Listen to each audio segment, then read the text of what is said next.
അസ്സലാമു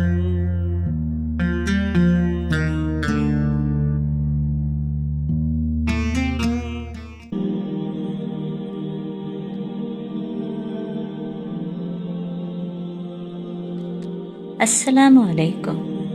പരിശുദ്ധ ഖുർആനിലെ കഹഫ് സൂറത്തിലെ ഒരു അതിമനോഹരമായ കഥയാണ് മൂസാ നബി അലൈഹിസ്സലാമിന്റെയും ഹിളർ അലൈഹിസ്സലാമിന്റെയും ആത്മീയ ജ്ഞാനം തേടിയുള്ള യാത്ര. മൂസ അലൈഹിസ്സലാം ആത്മീയ ജ്ഞാനം നേടാനായി ഹിളർ അലൈഹിസ്സലാമുമായി യാത്ര തുടങ്ങി. ഹിളർ അലൈഹിസ്സലാം ഒരു വ്യവസ്ഥ വെച്ചു. ഞാൻ അറിയിക്കാതെ എന്റെ പ്രവർത്തനങ്ങളെ ചോദ്യം ചെയ്യരുത് എന്ന വ്യവസ്ഥ. യാത്രയിൽ 3 സംഭവങ്ങൾ ഉണ്ടായി. ഒന്ന്, സഹായം ചെയ്ത വ്യക്തിയുടെ കപ്പലിൽ ഒരിടത്ത് ഹിളർ അലൈഹിസ്സലാം ഒരു ദ്വാരമുണ്ടാക്കി. 2, ഒരു പിഞ്ചു ബാലനെ ഹിളർ അലൈഹിസ്സലാം കൊലപ്പെടുത്തി. 3, ഒരു ഗ്രാമത്തിൽ ഉപകാരം ഒന്നും ചെയ്യാത്തവർക്കായി ഹിളർ അലൈഹിസ്സലാം ഒരു പൊളിഞ്ഞ മതിൽ പുനർനിർമ്മിച്ചു.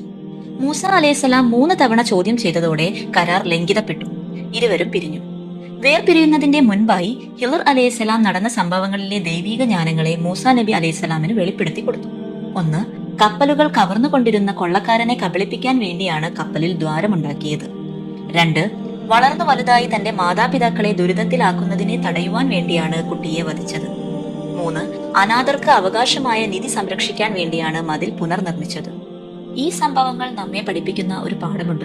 ആത്മീയ ജ്ഞാനത്തിന്റെ യഥാർത്ഥ സാരം മനസ്സിലാക്കാൻ ഒരുവൻ സ്വന്തം അറിവിന്റെ പരിധി ഭേദിച്ച് ആത്മജ്ഞാനിയായ ഒരു വഴികാട്ടിയെ അഥവാ ഷെയ്ഖിനെ സമീപിക്കേണ്ടതാണെന്നും ആത്മീയതയുടെ പാതയിലേക്ക് പ്രവേശിക്കണമെങ്കിൽ ആദ്യം ഉണ്ടാകേണ്ടത് ക്ഷമയാണ് എന്നുമുള്ള പാഠം. അത്തരത്തിൽ ആത്മജ്ഞാനത്തിന്റെ ഒരു അനന്ത സ്രോതസ്സാണ് ഷെയ്ഖ് മുഹമ്മദ് കുഞ്ഞിബാവ ഉസ്താദ്. പ്രവാചകർ സല്ലല്ലാഹു അലൈഹി വസല്ലമയുടെ യഥാർത്ഥ ഉപദേശങ്ങളും ചര്യയും ജനങ്ങളിലേക്ക് എത്തിക്കാൻ തന്റെ ജീവിതം സമർപ്പിച്ച മഹാനുഭാവരാണ് അവർ. ബാല്യത്തിൽ തന്നെ ആത്മജ്ഞാന പാരമ്പര്യത്തിൽ വളർന്ന ഉസ്താദ് തൗഹീദിന്റെ യഥാർത്ഥ സന്ദേശം ജനഹൃദയങ്ങളിൽ പതിപ്പിച്ച് അവരെ ആത്മീയ സഞ്ചാരത്തിലേക്ക് നയിക്കുന്നു.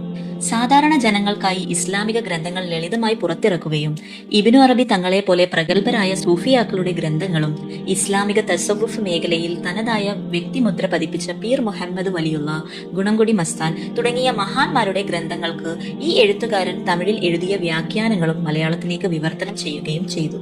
വിവർത്തനങ്ങൾക്കപ്പുറം തസവുഫിന്റെ പരമ്പരാഗത ഉപദേശങ്ങളെയും ആധുനിക ആത്മീയ അന്വേഷിയെയും ബന്ധിപ്പിക്കുന്ന ഒരു പാലമായി മാറിയിരിക്കുന്നു ഷെയ്ഖ് മുഹമ്മദ് ബാവ ഉസ്താദിന്റെ ആത്മജ്ഞാനവും ഗ്രന്ഥങ്ങളും. സമകാലിക ആത്മീയ നവോത്ഥാനത്തിന് ഷെയ്ഖ് മുഹമ്മദ് കുഞ്ഞിബാവ ഉസ്താദ് നൽകുന്ന സംഭാവനകൾ അപരിമിതവും അതുല്യവുമാണ്. ഈ അറിവുകൾ പുസ്തകങ്ങളിൽ മാത്രം സൂക്ഷിക്കാനുള്ളതല്ല. ഉസ്താദിന്റെ അമൂല്യമായ മാർഗദർശനം മനസ്സിലാക്കി അതിന്റെ ആഴം തേടുകയും അതിനെ പ്രായോഗികമായ ജീവിതത്തിൽ ഉൾക്കൊള്ളിക്കുകയും ചെയ്യണം. ഉസ്താദിന്റെ ഉപദേശങ്ങൾ നാം അവിടുത്തെ ജീവിതത്തെ ഉറ്റുനോക്കി പഠിക്കണം. എന്നാൽ അതിലും പ്രധാനപ്പെട്ടത് അവയെ നമ്മുടെ ജീവിതത്തിൽ പ്രതിഫലിപ്പിക്കുക എന്നതാണ്. എങ്കിൽ മാത്രമേ നമുക്ക് സൃഷ്ടാവിലേക്ക് കൂടുതൽ അടുക്കുവാൻ സാധിക്കുകയുള്ളൂ. ഇന്നല്ലാഹ ഖാല മൻ ആദാലി വലിയൻ ഫഖദ് ആദൻതുഹു ബിൽ ഹർബി. അല്ലാഹു പറഞ്ഞു, എന്റെ അനുയായികളോട് ആരെങ്കിലും ശത്രുത കാണിച്ചാൽ ഞാൻ അവനോട് യുദ്ധം പ്രഖ്യാപിച്ചിരിക്കുന്നു. ഇവിടെ ഖുർആൻ അനുയായികൾ എന്ന് പറയുമ്പോൾ അല്ലാഹു അവന്റെ ഔലിയാക്കളെയാണ് ഉദ്ദേശിക്കുന്നത്. റസൂൽ സല്ലല്ലാഹു അലൈഹി വസല്ലമയെയോ അവർകളെ പിന്തുടരുന്ന ഔലിയാക്കളെയോ ആരെങ്കിലും എതിർക്കുകയോ അവർക്ക് വിരുദ്ധമായ പ്രവർത്തനത്തിൽ ഏർപ്പെടുകയോ ചെയ്താൽ അവർ ഉദ്ദേശിച്ചോ അല്ലാതെയോ അള്ളാഹുവിനെ തന്നെയാണ് അവർ എതിർക്കുന്നത്. അത് അവരുടെ ജീവിതങ്ങളെ വീക്ഷിച്ചു നോക്കുകയാണെങ്കിൽ നമുക്ക് മനസ്സിലാക്കാൻ സാധിക്കുന്നതാണ്. അവർക്ക് മനോഹരമായ വീടുകളും വിലയേറിയ വാഹനങ്ങളും ധാരാളം സമ്പത്തുകളും ആൾബലവും ഉണ്ടാകാം. പക്ഷേ അവരുടെ ഹൃദയങ്ങളിൽ ഒരിക്കലും സമാധാനം വസിക്കില്ല. അവർക്ക് ബലിഷ്ഠമായ ശരീരമുണ്ടാകാം, എന്നാൽ യഥാർത്ഥമായ ആരോഗ്യമുണ്ടാവുകയില്ല. ഇന്നത്തെ ലോകത്തിന് മുന്നിൽ സത്യമാർഗം അവതരിപ്പിക്കുമ്പോൾ അതിനെതിരെ വിമർശനം ഉയരുകയാണ് പതിവ്. എന്നാൽ ഈ ലോകമെമ്പാടും ഇസ്ലാമിന്റെ സന്ദേശം പ്രചരിപ്പിക്കാനായതിന്റെ പ്രധാന കാരണം അള്ളാഹുവിന്റെ ഔലിയാക്കളാണെന്ന് ഓർക്കുക. നിങ്ങൾ അവരെ പിന്തുടരാൻ തയ്യാറാകാത്തവരായിരുന്നാലും എതിർക്കാതിരിക്കുക. അള്ളാഹുവും അവന്റെ പ്രിയ റസൂൽ സല്ലല്ലാഹു അലൈഹി വസല്ലമയും നമുക്ക് നൽകിയ വലിയൊരു സമ്മാനമാണ് യഥാർത്ഥ ഔലിയാക്കൾ. അതിനാൽ അവരോട് നന്ദിയുള്ളവരാകാൻ നാം ബാധ്യസ്ഥരാണ്.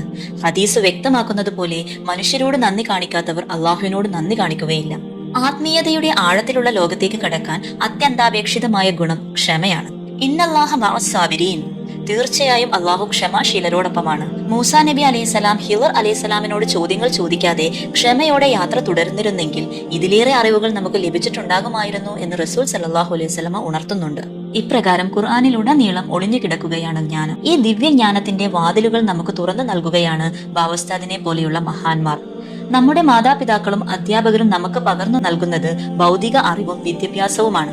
പക്ഷേ ആത്മീയ ജ്ഞാനത്തിന്റെ പ്രകാശം ലഭിക്കാനും അതിന്റെ ആഴമറിയാനും ആത്മജ്ഞാനികളായ ഉസ്താദിനെ പോലെയുള്ള ഷേഖുമാരുടെ സാന്നിധ്യവും മാർഗദർശനവും അനിവാര്യമാണ്.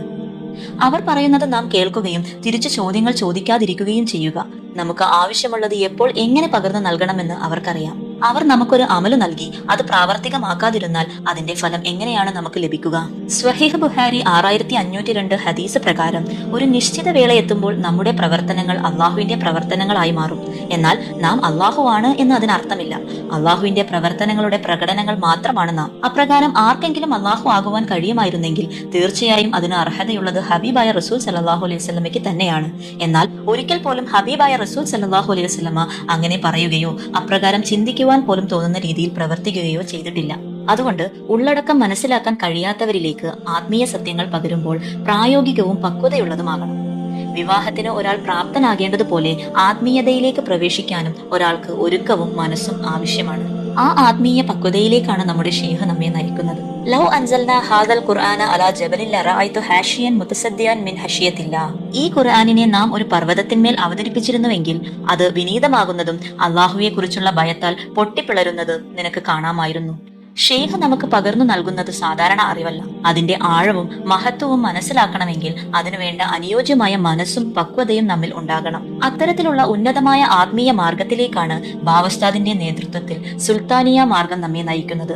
ആത്മീയ യാത്രയിൽ മുന്നേറാൻ നമ്മുടെ നാവ് ശുദ്ധമായിരിക്കണം. വാക്കുകൾ ഗൗരവമുള്ളതാകണം. അനാവശ്യ സംസാരങ്ങൾക്ക് കാതോർക്കാതിരിക്കണം. നാം വീട്ടിലിരിക്കുമ്പോൾ ഒരു നായ അകത്തേക്ക് കിടക്കാൻ ശ്രമിച്ചാൽ അതിനെ തടയാൻ നാം വാതിലടയ്ക്കും. അതുപോലെ ദുഷിച്ച ചിന്തകളും തെറ്റായ പ്രവൃത്തികളും നമ്മിലേക്ക് കടക്കാതിരിക്കാൻ മനസ്സിന്റെ എല്ലാ വാതിലുകളും നാം അടയ്ക്കണം. അത്തരത്തിൽ മനസ്സിനെ പാകപ്പെടുത്തുന്ന ഒരു ദൈവിക യാത്രയാണ് സുൽത്താനിയ മാർഗം. അതിൽ പ്രവേശിക്കുമ്പോൾ അതിന്റെ മഹത്വം തിരിച്ചറിയുകയും നമുക്ക് ലഭിക്കുന്ന ജ്ഞാനം പക്വതയോടെ പ്രയോജനപ്പെടുത്തുകയും വേണം. തമിഴ് സാഹിത്യ ലോകത്തിലെ പ്രസിദ്ധരായ ഉമർ പുലവർ മഹാനവറുകളുടെ ഒരു കവിതയുടെ സാരാംശം അള്ളാഹുവിനെ തിരിച്ചറിയുവാനും അവനോട് ഇണങ്ങുവാനുമുള്ള മാർഗം ഗുരുവിനെ അറിയലും അവരോട് ഇണങ്ങി ജീവിക്കലുമാണ് എന്നതാണ്. നമ്മുടെ ശരീരത്തിൽ മനസ്സാണ് ആത്മീയതയുടെ ആധാരമായി നിലകൊള്ളുന്നത്. അള്ളാഹു നിലകൊള്ളുന്നതും അവിടെയാണ്. എന്നാൽ മനസ്സ് എവിടെയാണ് സ്ഥിതി ചെയ്യുന്നത്? എന്താണ് അതിന്റെ രൂപം? ഈ ചോദ്യങ്ങൾക്കെല്ലാം നമുക്ക് വ്യക്തമായി ഉത്തരം നൽകാനാകില്ല. മനസ്സിന് സ്വതന്ത്രമായ ഒരു രൂപമോ ഭാവമോ ഇല്ലാത്തതുപോലെ തന്നെ അള്ളാഹുവിന്റെ സാന്നിധ്യവും നമുക്ക് അപരിചിതമാണ്. അതിനെ നാം ആശയങ്ങൾക്കപ്പുറം അനുഭവിച്ചറിയേണ്ടതാണ്.